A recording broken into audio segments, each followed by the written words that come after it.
This is a presentation of Chippewa Valley Community Television.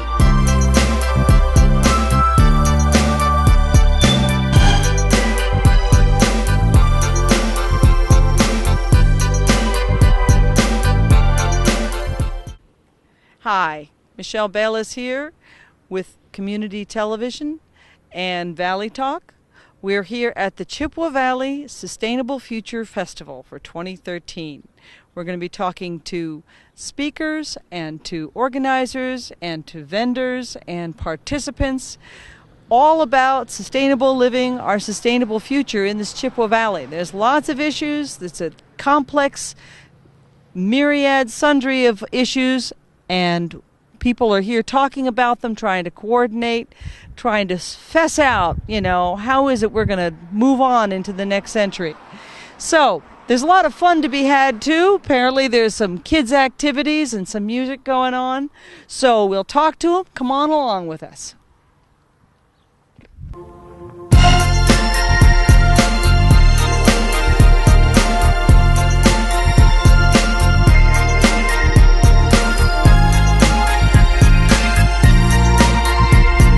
We have a Wisconsin Bike Fed Western Regional Director, Matt Andrews. And what are you doing here? Hi there. What I have set up is a display to demonstrate to people one of the encouragement activities that we're offering to the Chippewa Valley and the whole region is bike valet service. And so we offer this service every Thursday at the Phoenix Park concerts where people can ride their bikes, show up. They don't have to bring a lock because we actually rope off the area. We have a secured location where we watch people's bikes for them. It's very convenient and easy. It works just like a coat check. I put a number on your bike. I give you a ticket. When you're ready to pick up your bike, you just bring the ticket back to me. I don't have the full setup with me here today. I decided just to show a little taste of what we offer for the full setup. And then I've got some wonderful literature. We're partnering with the Department of Transportation to provide excellent safety literature because our Share and Be Aware program aims to educate motorists, bicyclists, and pedestrians of their rights and responsibilities on the roadways. Well, that's terrific. And of course, we can all tell bicycling really fits into the whole sustainable future idea. And you're trying, of course, to encourage people to bicycle by having a place to park it. Simple little things that are the limiting factor in some people's travel. So I didn't realize that you had this valet system set up in Eau Claire. And by your title, you've got a region that you're working with. How many communities are you working with? I work with 13 counties in the western region of Wisconsin, working with Taylor County Wellness recently, and going to multiple events such as this, but I'm also available to speak with county wellness coordinators or city councils perhaps, or any organizing, any government body that would be interested in talking about furthering cycling in their community. I'm available to speak with them. And I suppose you guys like to spend time in the communities that have these wonderful bike trails running through them. Yeah. It's nice to see the development. You end up emailing back and forth or doing telephone calls or going to meetings to assist a community to get something off the ground, and then to go back and actually see it in action is really rewarding. Absolutely. Well, I imagine that you, just through the work, you've seen bicycling increase in the region. How long have you been with the Federation, and have you watched any statistics about how much more bicycling we're seeing? Yeah, I've been working with the Wisconsin Bicycle Federation going on 3 years now, based in Eau Claire. Our offices are in Madison and Milwaukee, and that's where most of our work has been focused in the past until we branched out into more of a statewide organization. We are a 25-year-old nonprofit, so we do have some statistical data mostly focused a little bit closer to Madison, Milwaukee. But the trends, are unanimous throughout the entire state. here in Eau Claire, as you've probably seen in the past 5-6 years, our infrastructure has really gotten fantastic. We're moving in the direction to follow suit with Madison. Madison is a shining example of a bicycle-friendly city, and I'm really happy to be living in Eau Claire. I've lived here since 1991, and it's a place I call home. So I love to see us moving in that direction to provide transportation alternatives for everyone. And everyone can feel like they are taking part in a real way in sustainable future. So we really appreciate your work here. Thank you. I'm here with Erin Lefebvre, who is the coordinator of the Chippewa Valley Sustainable Future Fest for 2013. Welcome, Erin. Thank you for coming. Absolutely. So, what does it take to coordinate some kind of a festival like this? A great planning committee of different stakeholders. We all come together and put this together, and we start, when we're done with this today, we'll probably start up for the next one on Monday. So you started for this very end of last year's, huh? Yes, we did. Yeah. Yep. Absolutely. You're also an educator with UW Extension. You mentioned you need a good committee of a lot of stakeholders. What can you mention the kind of course, sustainable future implies that we are all stakeholders, but who are the identified stakeholders that you're working with that have helped put this thing together? Sure. Dan Zur he's from Extension. He is a natural resource educator. Ned Noel, City of Eau Claire. Meg Marshall with Sustainable Eau Claire. Don Keeter and Mark Quam, City Transit Alliance. And Sustainable Done is involved, and who else? And then there's just other people we contact when we need things too. So we have a lot of funders, Wisconsin Farmers Union and Fairmont Minerals. Sustainable Done is a sponsor as well. And we have a lot of in-kind sponsors, so Senior Review, Second Opinion. We have a website too that lists all the people that are helping. And Chippewa Television, Chippewa Valley Television is here. It's great. So you guys have been coordinating for the past year. What kinds of things, well, first off, what is it that's kind of defining the Chippewa Valley Sustainable Future Fest, you think? This is the second year. Does it have a personality of its own that you're working with? What do you mean? Well, this is Chippewa Valley. What kind of resources do we have that we're highlighting that you're seeing, why have it here? Right. Many people in the Chippewa Valley, Sustainable Done, agencies and organizations were saying, wouldn't it be great if we had an event like this in the area? And so we started to think about how we could do it. And I happened to be able to coordinate it, which was great because it was always like, well, who's going to coordinate this thing? And so then we knew of lots of businesses and organizations that were in the area that were doing some green things, sustainable things, trying to be green or, things like that. So we thought, wouldn't it be great if we got them all together so people would know, so the citizens would know what's being done and where they can go for certain services. And then also an event where people can learn how to do things on their own in their own homes, daily lives, businesses, so forth.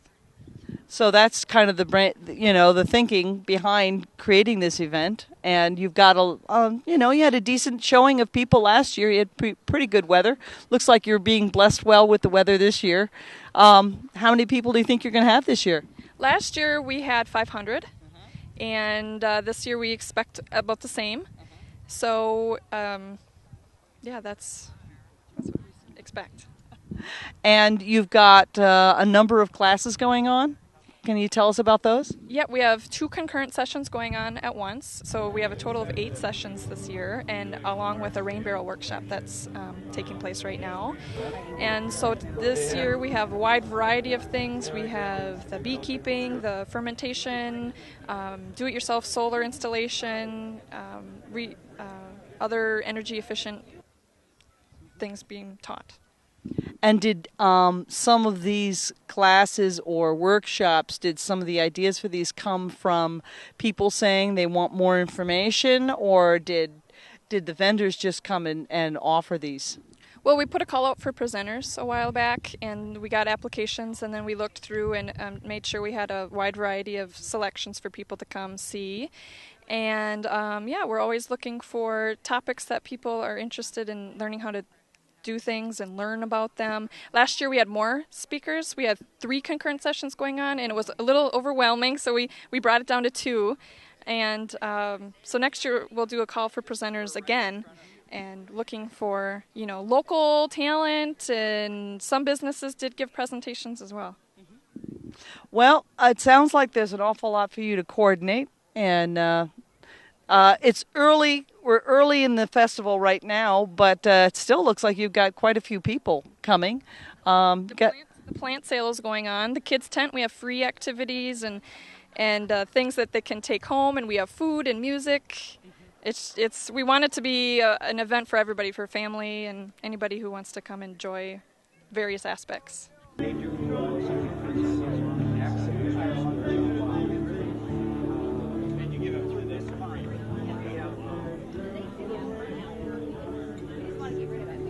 Get rid of it. Yeah. Okay. So, because you've been kind of like Band-Aids, that on all the crawlers makes sense because the bursts aren't there. Yeah. And also they were saying that it's just a contaminant, dirtiness of the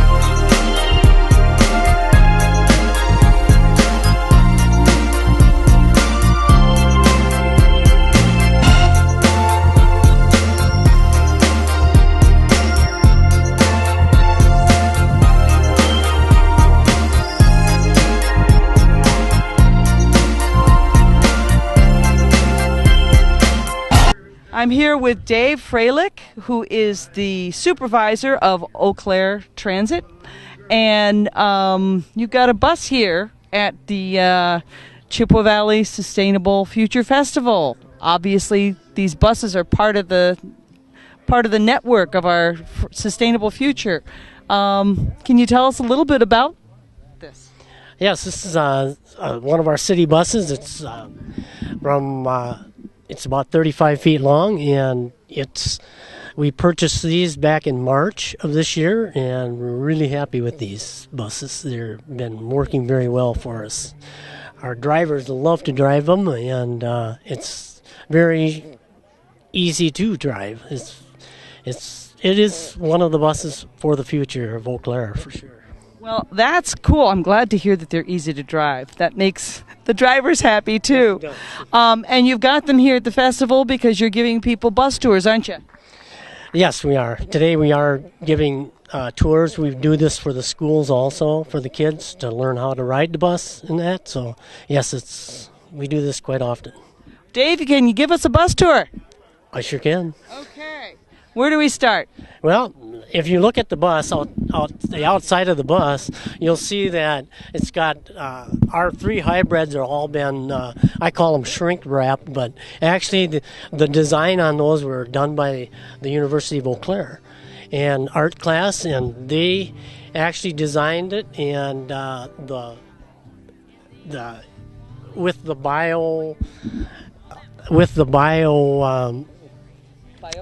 biofuel technology and stuff that we use in that, they decided to go with the theme of earth, wind, and sky and water. So if you look at the buses all the way around, you'll see the seasons here that we have in Eau Claire. On the front end, you've got bike racks. Yes, we do. We have a lot of bikers. We have quite a few bike trails through Eau Claire, Wisconsin. So to get on board, sometimes bikers go to work in that. They come home in the rain or something. They can get home earlier. We have this bike rack, and it's very easy to use. And a lot of bikers in town like to use this facility. All it does is it's very easy to use. You can just take the clamp off that and take your bike off, There you go, and you can lift the rack, and very simple to use. Again, put it down, and then you can just put the bike on and then put this over the wheel, and you've got the bike attached. And as you can see, anyone can really do this, and it's there. So that's the bike system, and we've had really good compliments because we do haul a lot of bikes during the week. Coming around into the bus, we have, of course, with the hybrid, we do have the ramp, and we can kneel the bus, and it's designed to where when you kneel it, it makes it a lower angle for people with wheelchairs or a scooter to come on without any problem or a lot of effort in order to get up the ramp. Inside the bus,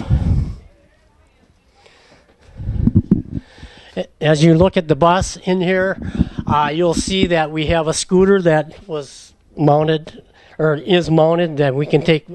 The new buses here, we can take 2 scooters or 2 wheelchairs or 2 vehicle mobility devices for the in compliance with ADA. We can come back and then put them in and strap them in safely.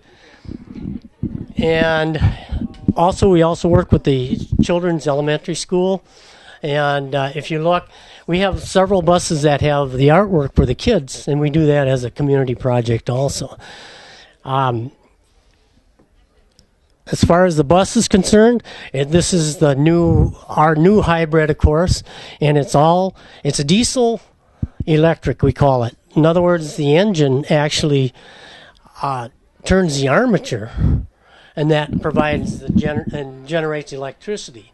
And we have 1,500 batteries, probably about the size of D size, that are on top of the bus, and those are charged, and it drives. Those batteries drive, of course, the air conditioning and provides electricity for the transmission. The transmission is all electric, and when you accelerate it, it's just instantly works. It's very, very powerful. In fact, they're even putting these transmissions in bulldozers, front-end loaders, and things like that now. So it's coming.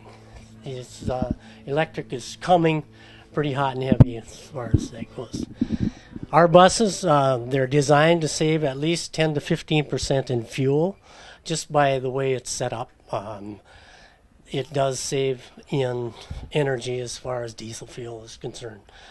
Convenience, it's very, very convenient. We've got extra wide aisles for people to get easy to get in and out of it.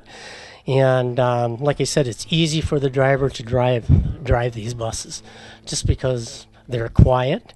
And in here, the only thing you really hear are the air exchangers, and the air changes out about every 3 minutes or so, and completely. So we don't have to have the windows open or anything like that. So it's safety-wise too. Kids aren't hanging their hands out the window or anything like that. So as we come through, it is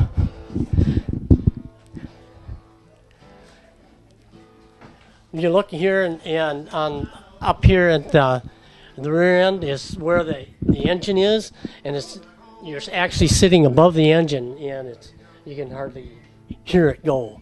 When it's running on electricity, you cannot. It's more or less, like I said, you would hear the fans and stuff going on. Other than that, that's about it.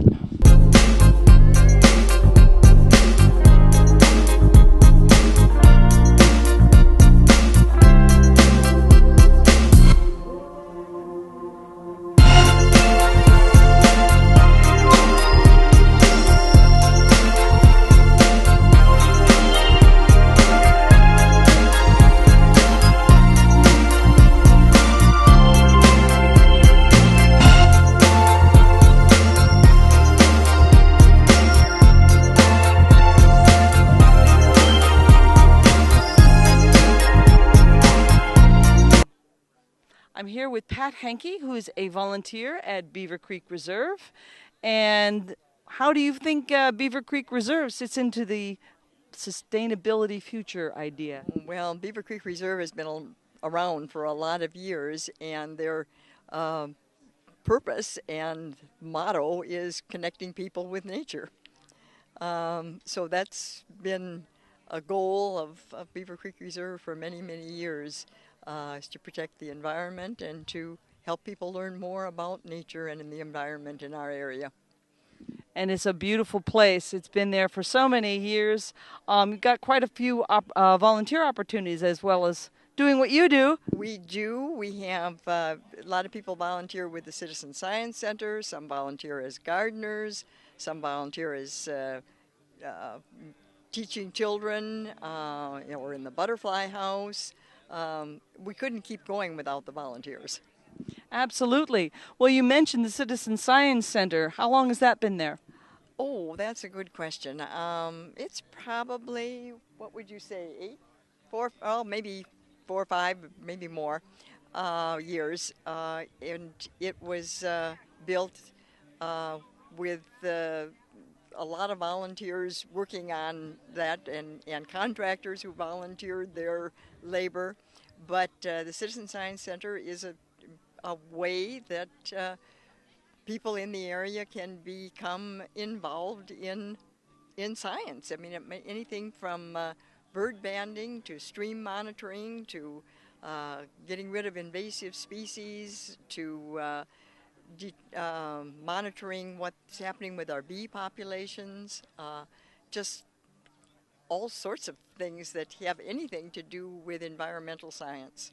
Absolutely, and that's a great place for people to really connect on with the work of perhaps turning around our culture to be more sustainable, just to see the effects. Exactly. So it's a great educational tool, as well as all the other resources out at Beaver Creek. Both you've got the lodge there, and you've got the Wise Nature Center, and the Butterfly House. That's been around for a while. It has. Time goes so fast, but it's probably been maybe about 7 years or so that the Butterfly House has been there, and that's entirely native butterflies that you can see in the Butterfly House, which is lots of fun. Yeah, not just fun, Well, it's all right to appreciate nature for its beauty, isn't it? It is, but also for how important it is to life of human beings. Yeah, we can't forget that. You mentioned the bee research also, but the pollinators, but it doesn't hurt that they're pretty. And so many of the displays at Beaver Creek are very beautiful also, so it's a way to just appreciate, huh? To appreciate and to learn more about our environment. I'm here with Julia Lease, who's also walking around the Sustainable Fair here. What brought you here today? The rain barrel presentation. And did you learn much there? Yes, we did, and we have our own rain barrel to take home with us. Terrific. For the general public, why would anybody care about a rain barrel? What motivates you to be interested in rain barrels? Well, we have, plants in a garden, and I've always wanted to collect the rainwater so we can water our plants with it. Plus, we have a little bit of an erosion problem in the back of our house where the water runs down, so this will help that, hopefully, collect some of the water. So they gave you some good information at the fair. Are you walking around picking up other bits of information? Yes, looking at different things. Bought some jewelry. Bought a few other things, so interesting. Have you been, did you come to the one last year? Did not. This is our first time. And what's your impression? It's interesting. Very interesting. Are you residents of Eau Claire, or have you traveled far? We've traveled from Chippewa Falls. Well, you're still in the Chippewa Valley. This is very good. Well, we're awfully glad that you've came, and I'm glad you stopped to talk to us. You bet. Sometimes there's more to think about,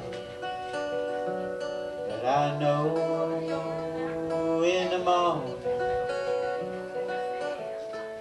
the sun is gonna rise. This whole world keeps right on turning every time I look at you.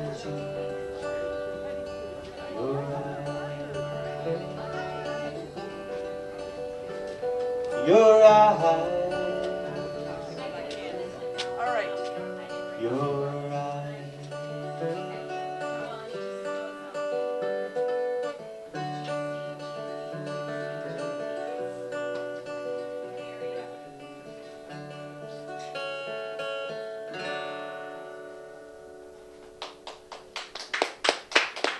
Thank you.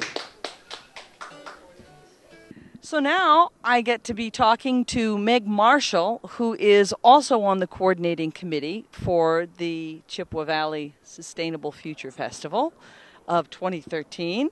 And you've been involved in the previous ones also, Meg, right? Mm-hmm. Yes, I have.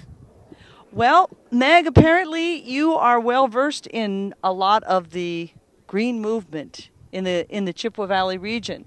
Can you tell me, is it a vital community of people interested in a sustainable future? Oh my gosh, it's just amazing. Eau Claire has gone from not doing very much at all, maybe a little attention to Earth Day, to so many groups that are involved in so many different areas promoting their particular thing, whether it's Chippewa Valley Transit Alliance or Lower Chippewa River Alliance, Sierra Club, Beaver Creek. There's so much going on, and I think a lot of people don't know about it.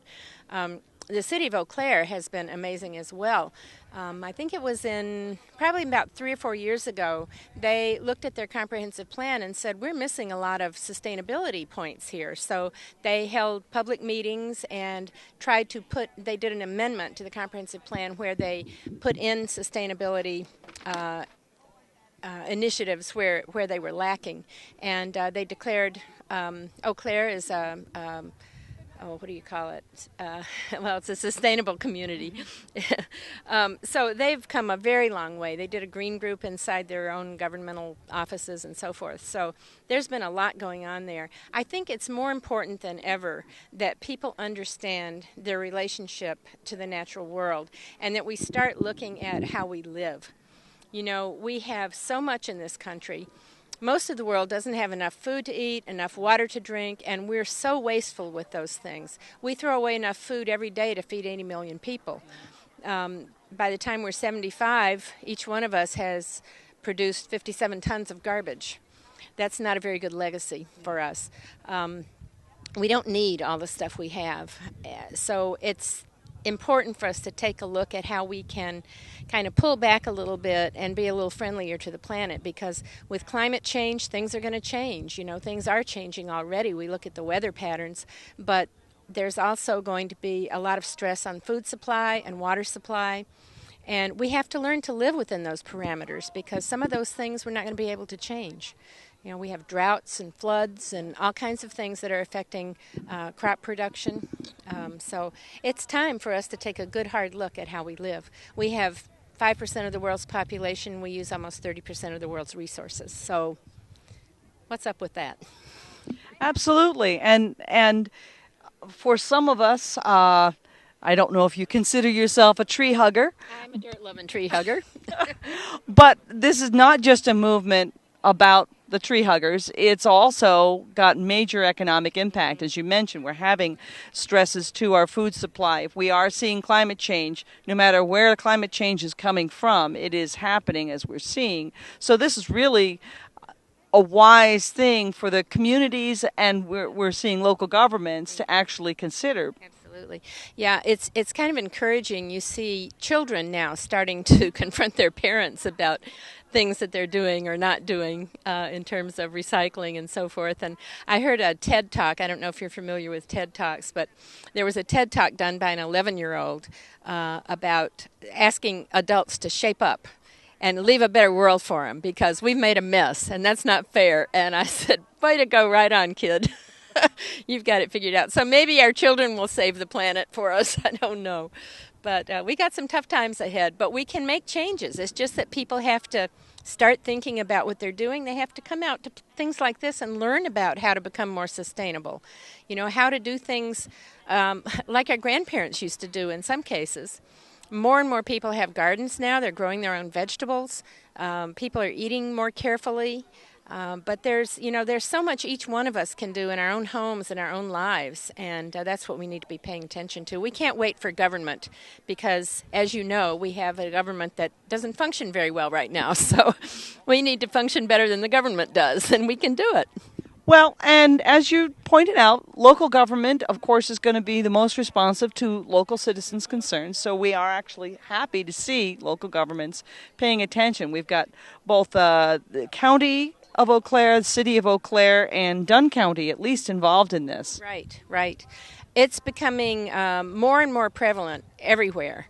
Well, I won't say everywhere, but it's all about grassroots involvement. We've depended for so long on our governmental bodies to do things, and we have a good thing going here in Eau Claire with our government, but their monies are strapped right now. Everybody's strapped for funds. So it's time for citizens to rise up and say, hey, this is our city, this is our county, this is our state, this is our nation, this is our environment we're talking about. We need to treat it like the value that it is. And it's not hard to do that, but you have to take a good hard look at how you live. And actually, there's great movement to cut out quote-unquote wasteful government. You can start at home. Really what a sustainable future is about is cutting out waste and being more economical with all of our resources. So I just attended the Garbology 101 talk over here, and he was saying that about 50% of our waste in landfills is either paper or organics. All of those things can be composted. So I hope the next talk is on curbside composting, and I'm hoping that something along those lines will develop in Eau Claire. It would be amazing if people could collect their organic waste, not meat scraps, but vegetable and fruit scraps, and have them picked up at the curb like they pick up bottles and cans. So let's hope that that's coming down the pike. Well, it's a future vision. Yes. Well, we really appreciate talking to you, and we really appreciate all your work here, Meg. Well, thank you for coming.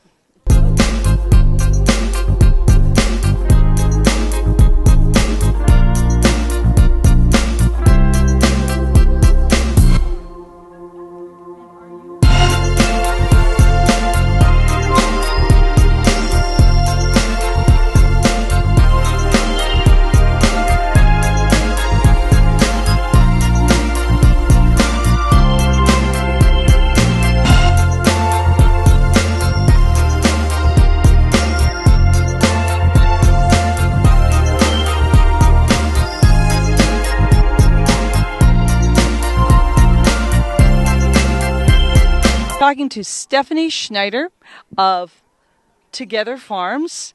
They are farmers that are farming sustainably. They're actually heading towards organic. In order to be an organic farmer, you need to have several years of transition away from a more conventional agriculture. So they're in that direction, but they're heading towards sustainable, towards organic, which is kind of the ultimate of sustainable. Stephanie, you also have what is called a CSA, or Community Supported Agriculture arrangement. Can you explain to the viewers who might not know about that what a CSA is about? Okay, so a CSA with meat is run a little differently than it is with vegetables. But what we do, ours is set up so that you can get one box a month, 10 pounds or 20 pounds. And you can sign up for either 4 months or 6 months. There's also the option of doing it bi-monthly, especially if you have a smaller freezer and you don't fit as much in there. Then we can do it more often during the month in smaller amounts. So it's kind of up to the consumer how they want to do it. And you can then choose too if you want just pork, just poultry, just lamb, or if you want a combination. And then every month to your box, you can add things on. So you can add on the soap, you can add on eggs, you can add on ground beef, because ground beef is all we have right now for beef. Yeah, so we make it so it's really flexible for people, and it's just a matter of organizing it. But a CSA, essentially, the consumer pays you up front for a box. And the box, of course, to the best of your abilities, is filled with all kinds of goodies, but they are in season. So in some ways, the consumer is taking on a little bit of the risk off of your shoulders. You've got an awful, especially when you're raising meat. Certainly it happens. People do CSAs with vegetables also. You get a box of whatever's in season. So in this case, this is the way for a consumer to share the risk with the farmer and support you. And you guys get kind of a community too, don't you? Yes, we do. We love our customers love us and the farm, and it's a great relationship. And the other thing it really helps us with is stabilizing that time in between farmers markets, because we still have animals to feed and hay to buy, and so it helps a little bit with managing winter expenses. How far in advance of receiving your share do people need to buy in? Like, if I bought in tomorrow, would I start getting a share tomorrow? Yeah, we set them up. It's on Tuesdays, so the next Tuesday probably. Oh, wow. And how do you have a full year's worth of produce, or is there a time when you don't harvest meat? Well, it's a product, right? It is, yes.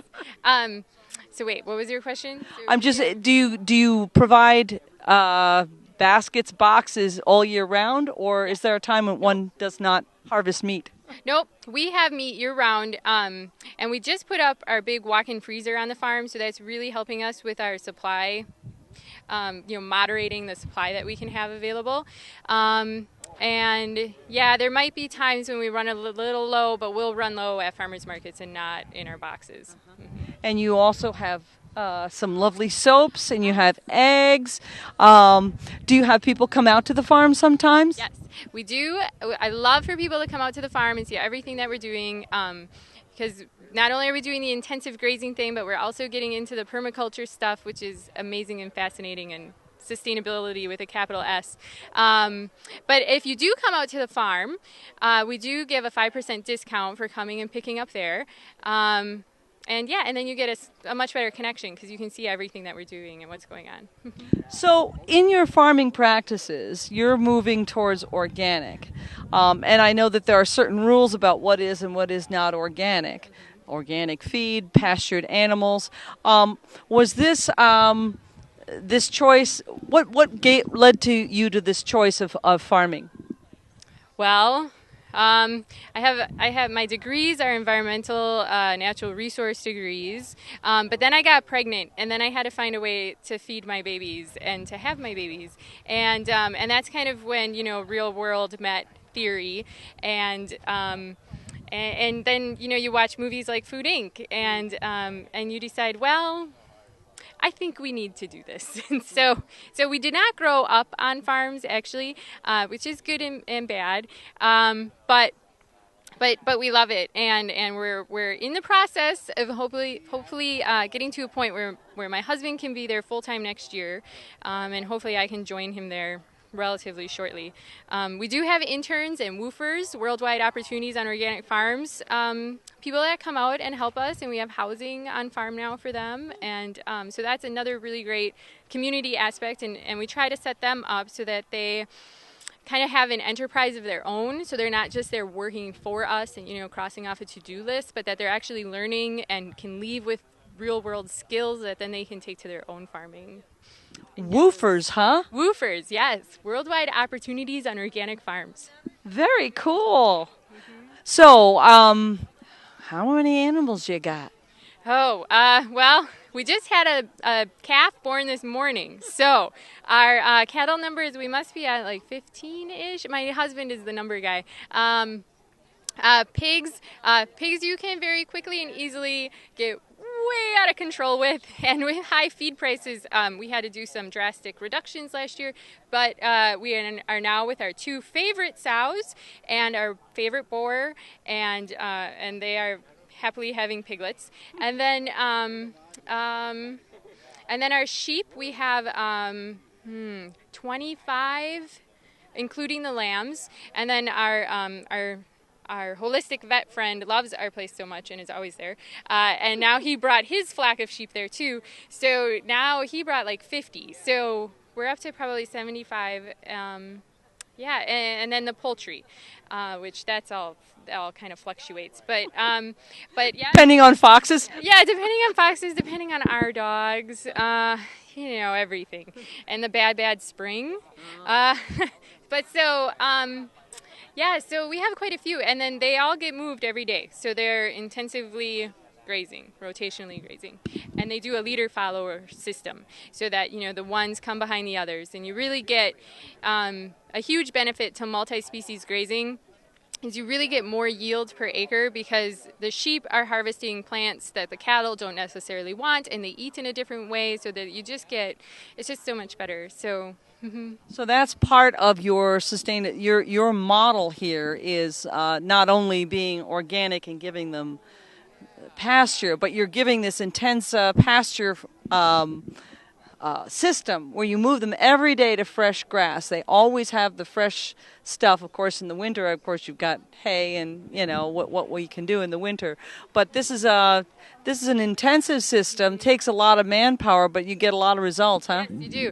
And sometime you should bring your camera out and you should see when we move the cattle to their new pasture the next day. You have to move out of the way because they just run, and it's pretty neat. But we also have very sandy soil that had been conventionally farmed for many years, and it needs a lot of help. And so this really helps get those soils going because they're getting the organic matter and the manure, huh? Fertilizer.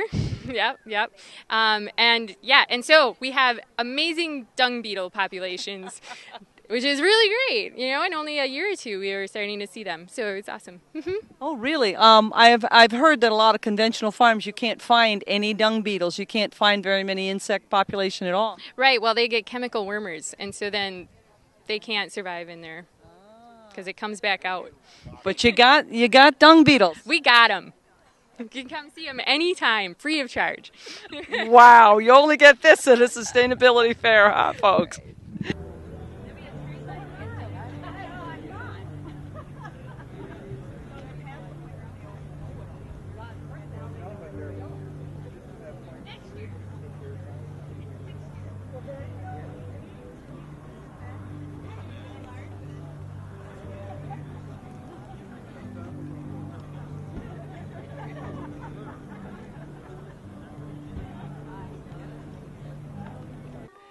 Talking with Jeannie Vakes about these beautiful rain barrels. A lot of folks I have heard have come to the rain barrel workshop and are interested in conserving energy by conserving water. So Jeannie, how long have you been working with the barrels? I started this spring, actually. So this is my first shot at this. And where are these lovely barrels coming from? They're coming from California, primarily the Napa Valley, and I'm lucky enough to be able to be getting them and offering them to the Chippewa Valley. How did you come by this occupation?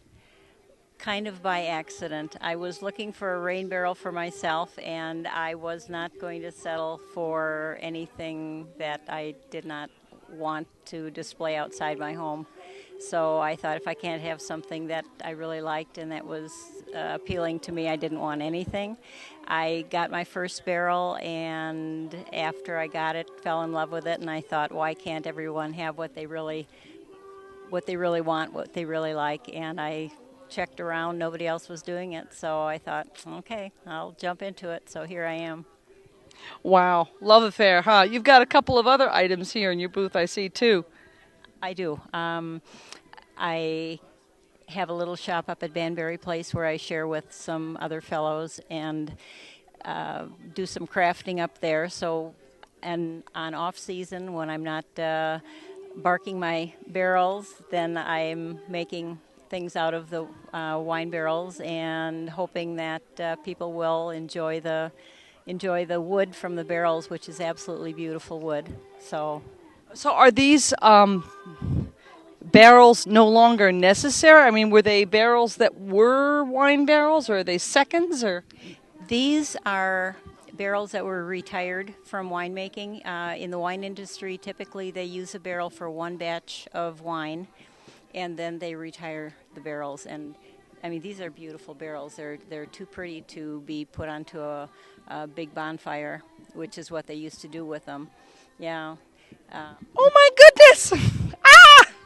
So now people are realizing the beauty of the wood, the beauty of the barrels, and they're getting harder to get because they're saving them out in California more and more. They're using them more productively out there also, which is making it harder for me to get them and more expensive for me to get them too. But well, you're just part of the trend of people in a sustainable, further sustainable community trying to recycle things, and of course finding the inherent beauty in items that really could easily be recycled, reused, Yep. And part of what my mission is reuse, repurpose, renew, recycle. Wow, what a wonderful, wonderful item that you have to work with. Geez, I can't believe that they only need them. They only use them once. However, it's just like their loss, our gain, huh? Right. And the white oak, there is no wood that's more beautiful than white oak. So yes, it is our gain. Absolutely.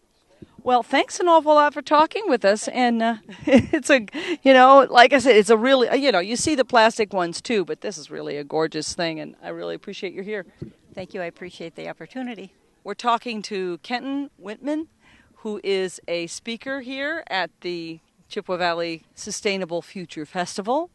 And your title is Adventure, Mindfulness, and Rewilding Instructor. That is a mouthful. And I wrote it down, and you can all tell I read it because I couldn't say it all without remembering. How did you come up with that? Well, about 2 years ago, I founded Rewild University, which is a wilderness school based out of Menominee, Wisconsin. And the concept is taking people out of their regular life in civilization and out into the woods. And for some people that means full-on wilderness survival.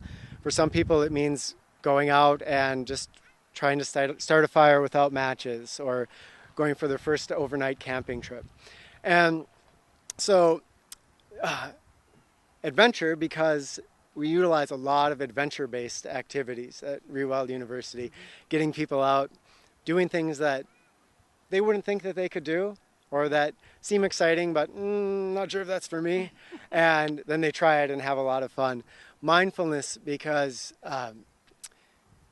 something shifts when we get out into the woods, and our mind slows down and we start to become more aware, not only of everything around us, but of our internal emotional state and mental state as well.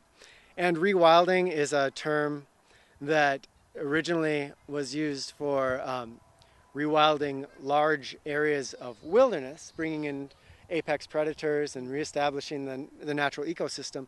But it's now being used more and more to talk about our own internal rewilding, getting into connection with our most mindful, healthy, joyful self that's kind of inside of all of us. A joy, like a wild woman right there inside you. How do we bring that out? Oh, I don't know if you want to bring that out. Well, now. But, I mean, generally we go through our lives and we're kind of on autopilot. You gotta get up, brush your teeth, eat breakfast, do your thing, come back home. And certainly it sounds like your strategy is one of waking you up and mindfulness, of course, paying attention, not being on autopilot. How do you think, or clearly I'm sure you've thought about this, how does this fit into the notion of sustainable future? So, first of all, autopilot is a great word for how we're usually operating. And when we start to develop more of an awareness, I actually call it an ecological consciousness.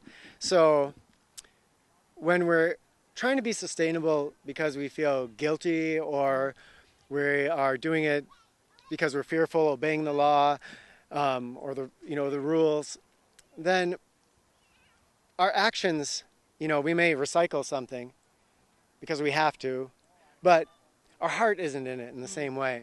And so it's the difference between, being in a place where you recycle a bottle because it's the thing to do, or when you start to look and branch out from that and develop a sustainable consciousness that moves throughout your entire life, so that all of your actions are measured up against that feeling in your heart that says, I want to be sustainable towards the environment around me, and I think very importantly, sustainable towards the people around us, and treating the people as we would treat nature in a very nurturing way. In some ways, you're really trying to get the connection out of your actions, and you're right. I mean, with passing legislation, you know that it makes sense, it's sustainable, it's economic, to recycle, reuse, take the bus, etc. I've heard talk about right side, left side of the brain kind of thing. Instead of going always from the analytical part of your brain, you connect to the right side of your brain that connects with everybody else and makes it matter, sort of.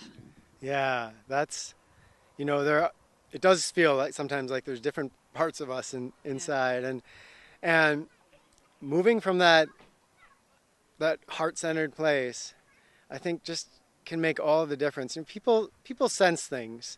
We all are intelligent enough to sense when someone is acting out of fear or guilt and someone is acting out of joy. And if I'm setting an example as being more sustainable, and somebody sees that I'm doing that out of fear or guilt, then it doesn't look very attractive from the outside, right? Yeah, it just looks like sustainability equals reduction in lifestyle. Or power. Yeah, sure, in power. And options. I don't have a choice. I have to recycle. Yeah. So that's when you're doing that out of a joyful place, people see that too. And they say, what's going on with her? Why is she so happy when she recycles? Something's wrong there, or right there. And so that's, I think, what I'm trying to get at here. Yeah. And really, that is the core of sustainability, not just legislating it, guilt tripping, or some other way of manipulating, but trying to find people, find the joy in something as simple as putting up rain barrel, huh? Yeah, we're getting very active in our culture and have been in trying to regulate and pass policy and laws that are going to make sense environmentally. So that makes sense, but they do come with that price of, when I force an action out of you, I create a repulsion and resentment, resistance. And so when I'm doing that to you, and I now have an extra step after I pass that law to come behind that legislation and say, there's something intrinsically human, heartfelt, that also needs to be addressed here. And I don't think we're going to get there with legislation only. I think we also need to address that thing in our heart that is intangible and therefore, more difficult to address, and well, and more individual. So it sounds like how you suppose you think that in order to get everyone joyfully sustainable, you have to take them out in the woods and teach them to rub sticks? That's, would it be that easy? Yeah. Yeah, that's, obviously I love taking people out into the woods, and that works for a small subset of the population. For most of us, I think changes are going to start to happen when we start to question a little bit, where our happiness derives from. And I can think that I need to buy this big boat to take my family out on the lake, to have good family time. But the reality then is that I have to work more and upkeep the boat, and I often spend more time away from my family. And saying, maybe, it's just going for a walk in the park with my family actually brings me more of that connection that I'm trying to create with that big boat. And when people start to question that more and more and start to see, where's that heart of joy or happiness coming from in my life, it doesn't really come from having more stuff or having a bigger house or a sure? car. I'm pretty sure. And, and I say that from having, in the beginning of our life, sort of achieved the American dream and finding that to be a very empty sort of experience, and, going, quite the opposite, living in the yurt without electricity or running water, and feeling, wow, there's a connection that I'm getting with my family that we never would have found in a house. And we had to be in something that had one room where we were connected with nature and interacting with each other without all those distractions of the many things that, we thought before we had to have in order to be happy. Well, that's quite a strategy. Certainly a lesson for all of us to learn here. Looks like there were quite a few people interested in your talk, and like I said, so you're thinking that maybe I can get this connection without learning how to rub sticks to make fire. I can still use matches. I think so, yeah. To burn my burnables only, of course. Of course, all the recyclables get recycled. And to enjoy, living more close to the earth, huh? Yeah, I think it's very achievable. And, I'm taking one route with bringing people out into nature, but I hope more and more to see people taking other routes and finding other ways to connect with people, who aren't maybe interested in wilderness survival, but ways just to reach out and get us to question some of the basic assumptions that we've been hearing since we were little kids about what makes a good life. Yeah. And get off autopilot a little bit. Yeah, that's essential. Well, we're at the conclusion of the 2013 Chippewa Valley Sustainable Future Festival. It's the second annual. As you probably heard from some of the organizers, I think it went well. A lot of people got a lot of good information here. Hopefully the public has gotten good information. And this is one more step we need to take in creating a more sustainable future. For Chippewa Valley Community Television, Valley Talk, this is Michelle Bayless signing off.